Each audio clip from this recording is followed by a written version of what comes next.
Dando continuidade então ao nosso estudo sobre micronutrientes no solo e nas plantas, nós vamos falar agora sobre o cobre, que é um micronutriente também, né, essencial aí para as plantas. E vamos comentar um pouco sobre a função dele na planta e como é que ele se comporta no solo. Tá? Bom, primeiramente no solo, o cobre ele é um elemento que pode estar presente na solução do solo, ou seja, dissolvido na água do solo. Por isso ser um cátion, né, um elemento catiônico, eles podem estar retidos nos locais de troca, no sistema coloidal, né, tanto nas argilas quanto na matéria orgânica. Pode estar absorvido, né, preso aí, ocluso na matéria orgânica, que a matéria orgânica acaba prendendo o cobre, dificultando aí a sua liberação, inclusive, né? Ele pode estar ocluso, porque a matéria orgânica, devido à grande presença de carga negativa, né, e o cobre, por ser um elemento catiônico, né, no solo, ele pode ser retido, né, fala ocluso na matéria orgânica, o que dificulta inclusive a sua disponibilidade. Né? Então, solos com alto teor de matéria orgânica tendem a ter deficiência do cobre. E também pode estar presente na estrutura de minerais, tá, presentes no solo. Então, algumas formas com que o cobre se encontra presente no solo. Na planta, né, como foi falado, ele é absorvido na forma de CO2+, cátion, né, cobre 2+, ou também ele pode ser absorvido em menor quantidade, porém pode ser absorvido na forma de cobre quelato. Né? Então, o quelato seria as cargas negativas aí retendo esse cobre, né? Ou cargas negativas de algum DTPA, algum elemento quelatizante que faz essa forma de pinça e retém o cobre, né? Dependendo do elemento que está fazendo o agente quelatizante, né? Pode ocorrer a absorção do cobre.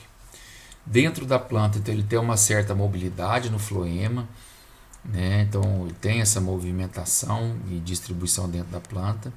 E dentro da planta está associada a algumas enzimas, né? Principalmente as envolvidas nas reações de redução, né? Reações redox, né? Dentro da planta, como no caso a plastocianina. Tá? Aqui na cultura do milho, mostrando o acúmulo do cobre da planta ao longo do ciclo, né? Então dias após a emergência aqui embaixo, a concentração do cobre, né? Então mostrando o acúmulo do cobre dentro da planta, né? Então ao longo de todo o ciclo há uma absorção e um acúmulo desse elemento, a importância do fornecimento contínuo, né, para as plantas.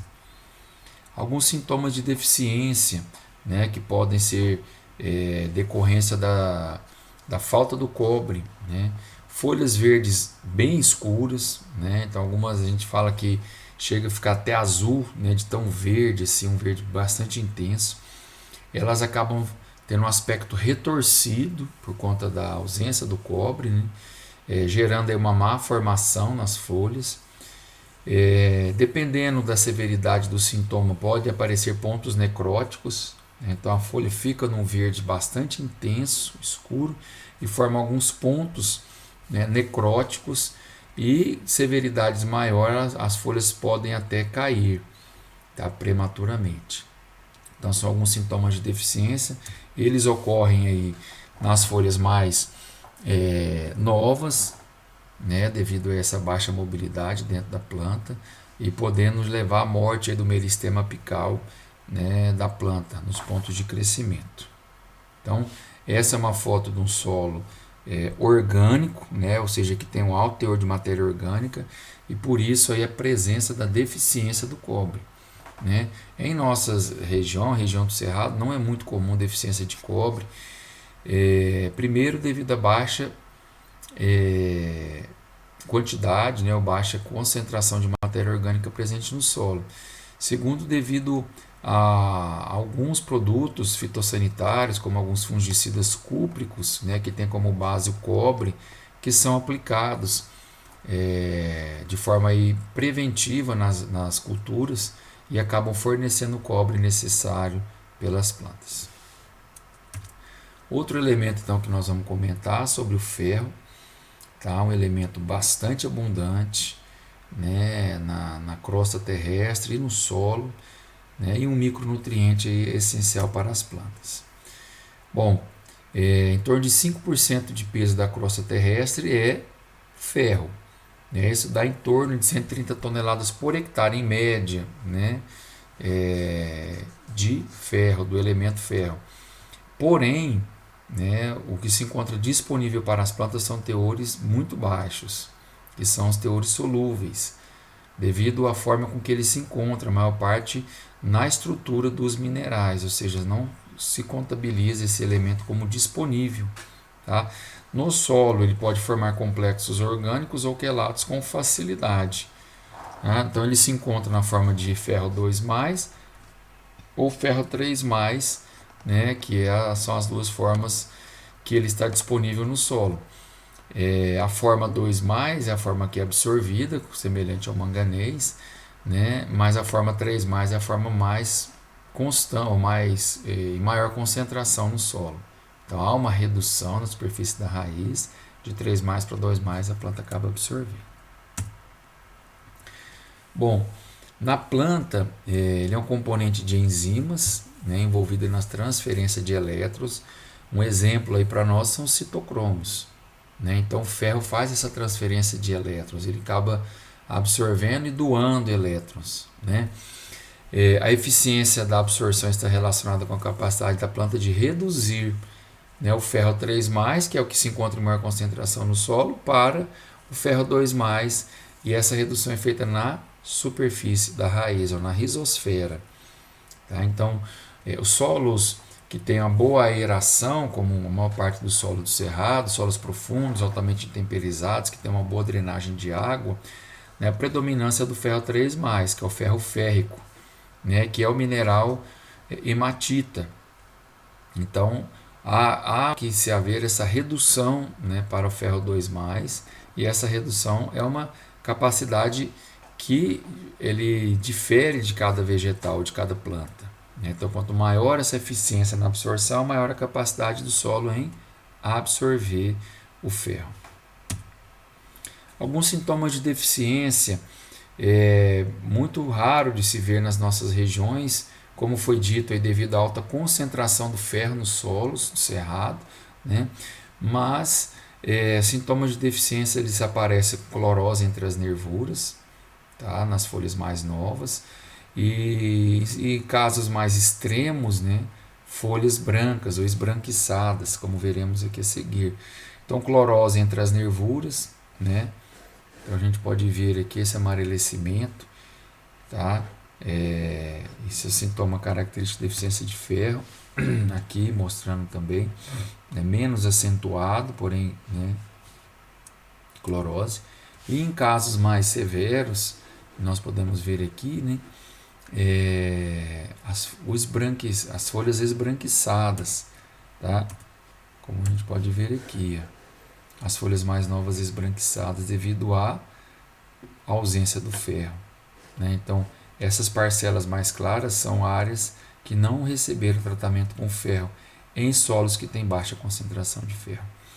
Solos do cerrado, utilizados aí na agricultura, né, devido à alta concentração do elemento e devido à baixa demanda do elemento pelas plantas, raramente nós identificaremos sintomas de deficiência, né? Porém, em áreas de brejo, né, onde há um ambiente redutor e há uma precipitação do ferro, nós podemos identificar essa deficiência, tá certo?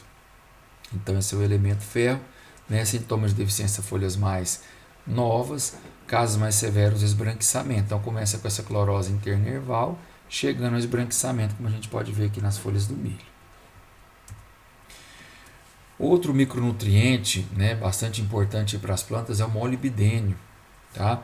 Bom, dentre os micronutrientes estudados, ele é um dos que está em menor quantidade disponível no solo, está menos abundante no solo. Tá? À medida que elevamos o pH, nós aumentamos a disponibilidade.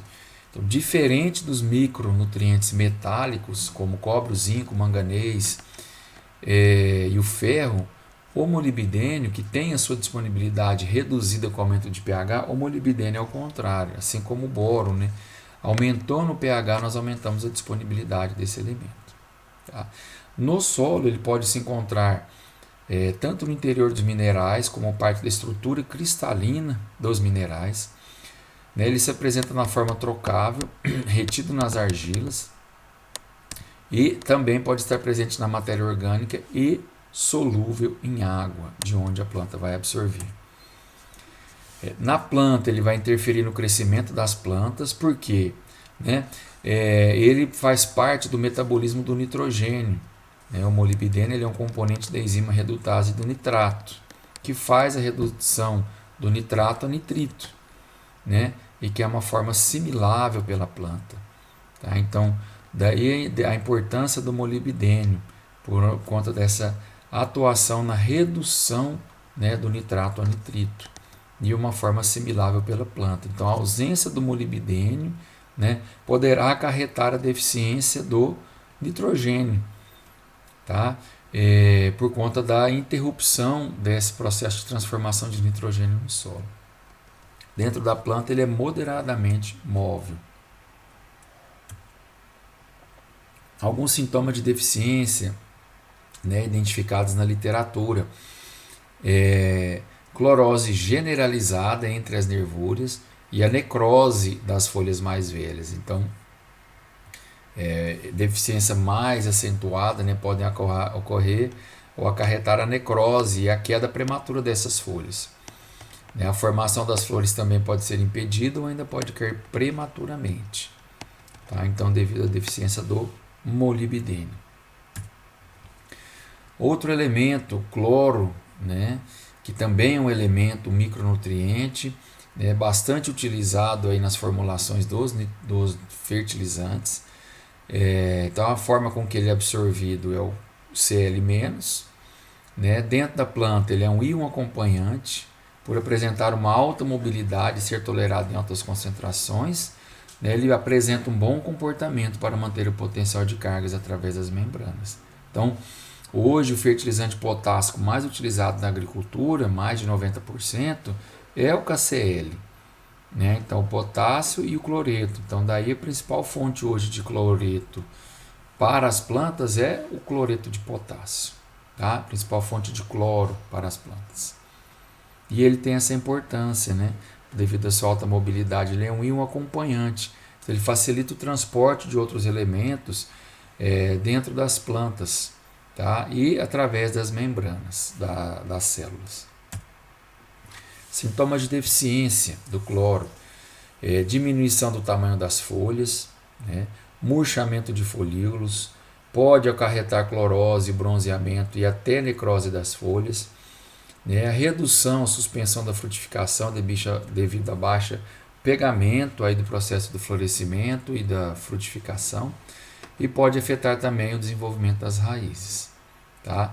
No solo ele tem uma boa disponibilidade devido aí, como comentado, aos fertilizantes, né, que tem como base o cloreto. Tá? É mais comum nós identificarmos em nossos solos a toxidez do que a deficiência, né, devido aí ao uso, né, em grandes quantidades do fertilizante cloreto de potássio. Ok? Porém, como na maior parte das vezes ele é feito em área total, né, então isso acaba reduzindo um pouco o efeito tóxico e também devido à alta mobilidade, o que facilita a perda por lixiviação do cloro.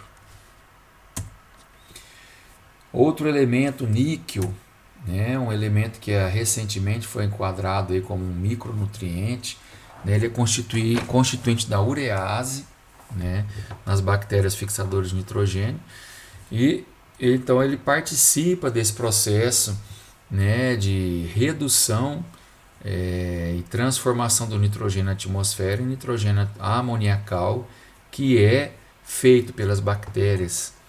Então, a deficiência aí do níquel pode acarretar deficiência de nitrogênio, comprometendo aí a atuação das bactérias fixadoras de nitrogênio.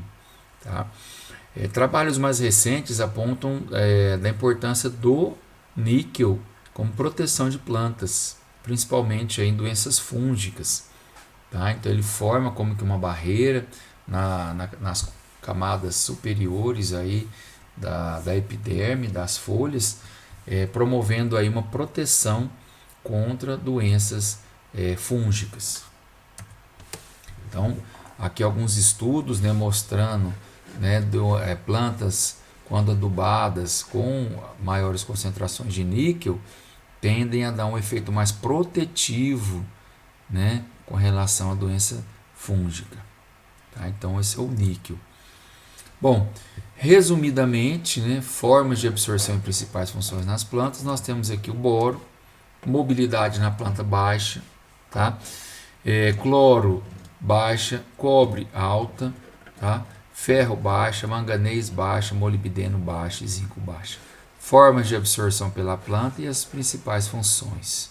Tá? Então, boro, translocação de açúcar, formação de parede celular, o cloro, fotossíntese, pressão osmótica, cobre, fotossíntese e enzimas, o ferro, cloroplastos, o manganês, fotossíntese e enzimas, molibdeno, fixação biológica de N, redução de nitrato a nitrito e o zinco, né?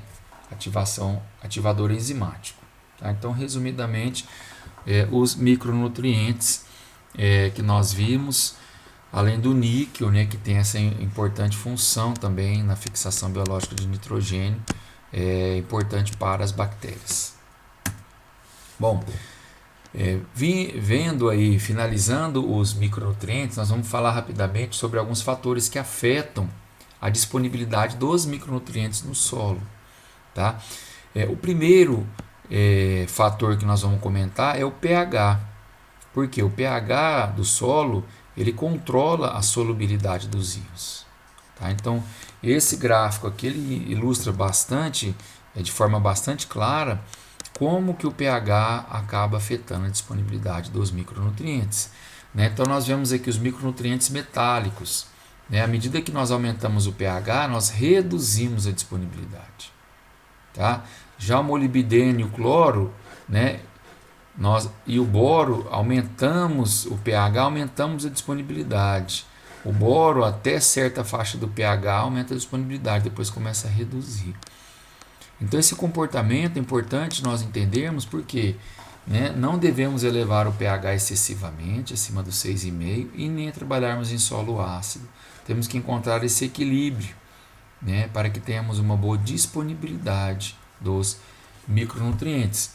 Quando falamos, né, de alguns micronutrientes metálicos, como zinco, manganês, nós comentamos, né, a supercalagem ou a calagem sem o revolvimento, apenas de forma superficial, acaba elevando o pH na superfície do solo na faixa de 7,5 a 8, o que vai contribuir para a redução da disponibilidade desses elementos, acarretando em deficiência nutricional. Outro fator que contribui grandemente para a disponibilidade é a disponibilidade da matéria orgânica, né? Afetam a disponibilidade dos micronutrientes. No caso dos micronutrientes metálicos, a matéria orgânica vai formar complexos, né? Indisponibilizando a maior parte deles. Né? Porque são elementos catiônicos e que acabam se ligando às cargas negativas da matéria orgânica e indisponibilizando esses elementos. Tá? Então, poder de formação dos complexos, né, maior para o cobre do que o zinco, do que o manganês. Né? A matéria orgânica inibe o efeito tóxico no caso do manganês. Tá? No caso do boro, está diretamente ligado à disponibilidade da matéria orgânica, à disponibilidade desse elemento. Então, a matéria orgânica, para alguns micronutrientes, ela pode afetar reduzindo a disponibilidade, para outros ela pode afetar aumentando a disponibilidade, como é o caso do boro. Tá? E aqui é o exemplo dos quelatos, né, pelo aumento da matéria orgânica. Aqui é um exemplo do EDTA, que é um produto sintético, né, e que ele acaba agindo como um quelato, no caso do cobre. Então ele forma essa pinça, né, quelatizando, ou seja, protegendo o cobre. Né? Então a matéria orgânica ela tem essa função também, ela acaba envolvendo cobre, zinco, manganês, indisponibilizando, ou de certa forma protegendo, né, conhecido como o cobre ocluso na matéria orgânica. Outro fator que afeta a disponibilidade dos micronutrientes são as reações de oxirredução, né? Principalmente para o ferro e manganês, nós vimos que eles se encontram disponíveis em duas formas, a forma 3+, e a forma 2+. Né? A forma preferencial de absorção pela planta, a forma que é absorvida pela planta, é a forma 2+. Né? Então, quando há um ambiente mais redutor, ocorre a redução do ferro e do manganês mais 3 para ferro e manganês mais 2, aumentando a disponibilidade desse elemento para a planta. Tá? Então, aumentando a solubilidade, e mais frequente em áreas aí com restrição à drenagem. Outro fator, né, que é o material de origem. Né? Então, alguns materiais eles têm uma grande concentração, principalmente os micronutrientes metálicos, né? Então, que vai acabar contribuindo para a formação de solos ricos ou que tem uma grande concentração desses micronutrientes. A aeração do solo afeta também, né? Porque a aeração ela afeta o ambiente de redução, né? Como falado no item 3. Tá? Então, solos que têm a drenagem, o ferro acaba ficando na forma 3+, e solos inundados, forma 2+. E assim também o manganês, mais 4 e mais 2. Tá? E aí essa forma aqui ele acaba sendo mais absorvido pela planta. Ok? Então aqui ilustrando, né, a presença do manganês versus a aeração do ambiente. Então ambientes, né, que tenha restrição à drenagem de água, um ambiente de redução, né, acaba aumentando a disponibilidade desse elemento e aqui um efeito tóxico, né, devido ao excesso, né, do manganês absorvido pela cultura da soja. Práticas culturais também podem afetar. No caso, né, a adubação fosfatada, o excesso do fósforo acaba se ligando, né, a alguns elementos, forçando a precipitação. No caso do cobre, manganês, zinco e ferro. Então, o excesso da adubação fosfatada pode afetar a disponibilidade desses micronutrientes. Tá? No caso do zinco, é uma inibição não competitiva. Tá? Eles não competem pelo sítio de troca nem absorção pela planta. Tá? Porém, né, vai formar um composto que vai se precipitar, reduzindo a disponibilidade do elemento.